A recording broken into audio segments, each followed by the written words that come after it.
when Laura, a vibrant 38-year-old teacher from Portland, Oregon, dabbed away a faint trickle of blood from her nose on a chilly Monday morning, she didn't panic.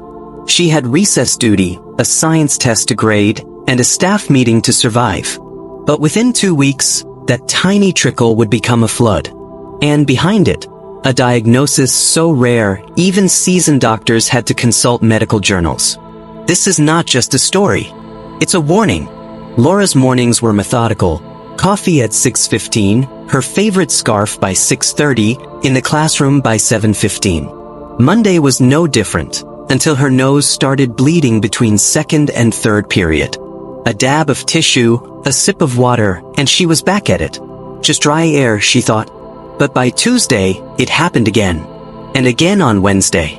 By the 5th day, she was slipping tissues into her purse like it was flu season. Her pillowcase showed faint red spots. She laughed it off with her co-teacher, blaming the heating vents. By day 6, she felt pressure behind her eyes. Nothing sharp, just a tightness. She chalked it up to stress. 4th graders weren't exactly easy clients. But then came the mental fog. Misplaced keys. Missed calls. Forgetting the spelling test she'd reminded kids about all week. Friday brought the tipping point. While cleaning up after a science demo, bleeding started again, this time more intense. Before she could grab a tissue, a student pointed out the red streak down her lip. "Miss Laura, you're bleeding." Her co-teacher didn't hesitate. She drove Laura straight to the emergency room. Smelled of antiseptic and humming machinery. An ENT specialist, Dr. Haley, was paged after Laura explained her repeated nosebleeds. A nasal endoscopy, a thin camera inserted through her nostril, revealed a dark, spongy mass. "There's something here that shouldn't be," Dr. Haley murmured. Laura froze. "Like a cyst? We don't know yet. We'll do a CT scan. Possibly an MRI." The scans confirmed it. A rare tumor nestled deep in her olfactory region, near the ethmoid bone, dangerously close to her brain. Esthesioneuroblastoma. A word Laura had never heard before. Neither had most of her friends. A rare cancer affecting fewer than 1 in 2 million. "Your body's been warning you," the oncologist said. "And you listened. That may have saved your life." She was scheduled for surgery within 48 hours. Tumor was aggressive but appeared localized. A craniofacial resection. Part of the tumor removed through the nasal cavity, the rest through her skull base. 2 neurosurgeons and an ENT worked in tandem. When Laura woke up, bandaged and groggy, the words were soft but heavy. "You made it. We got most of it." Pathology confirmed malignancy, but no spread. She would need 3 months of radiation. No chemo for now. Radiation wasn't kind. Fatigue, appetite loss, moments of hopelessness. But Laura was tougher.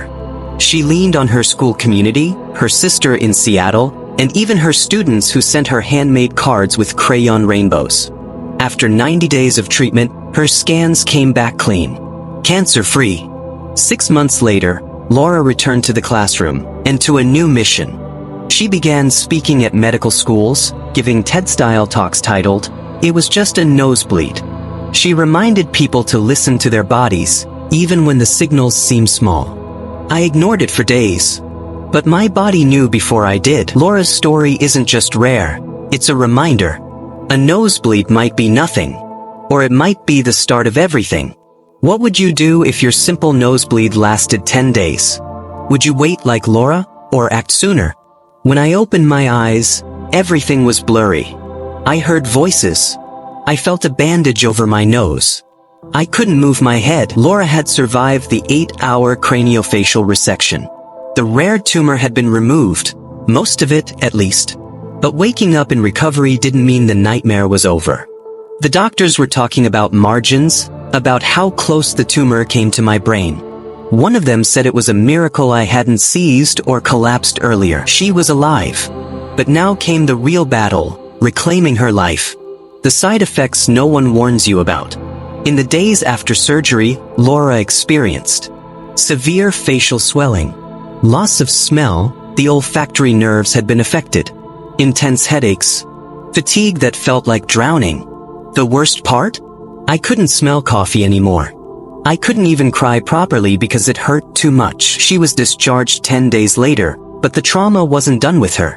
A week later, the pathology came back, malignant, but localized. She was lucky, but the margins were close, too close, so her doctors recommended 33 rounds of radiation therapy over 3 months. Every morning, I drove myself to the cancer center. I sat in a cold white room, had a mask bolted to my face, and lay perfectly still while a machine zapped the inside of my head. She lost patches of hair. Her skin blistered. Her energy vanished. But she didn't stop. Teaching? That had to wait. My job now was surviving. The physical pain was brutal, but the emotional fallout was worse. I was angry. So angry. At the urgent care doctor who didn't order a scan. At myself for not pushing harder. At the universe. She joined an online support group for rare cancer survivors. And one night, she posted her story. Within 24 hours, hundreds of messages flooded in. Other women. Other teachers.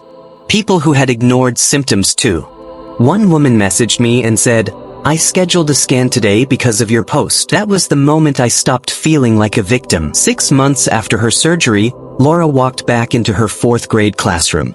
I wore a scarf to cover my scars. I was nervous. Would they ask?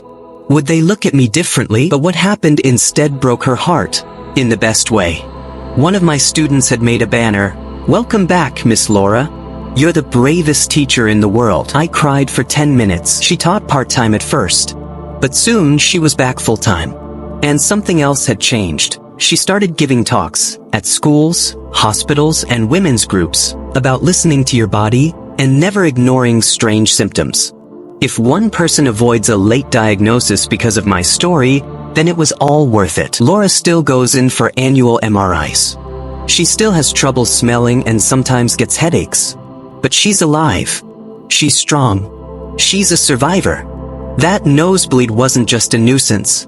It was a red flag. A warning. And Laura listened, just in time. How many of us ignore strange symptoms? Dismiss them as stress or age or nothing at all. Your body knows when something's wrong. Sometimes it whispers. Sometimes it bleeds. Would you trust your gut? Or wait too long like Laura almost did? Tell us in the comments. And if this story moved you, hit like, subscribe, and turn on the bell. We've got more real stories that might just save your life. Only on Code Red Stories.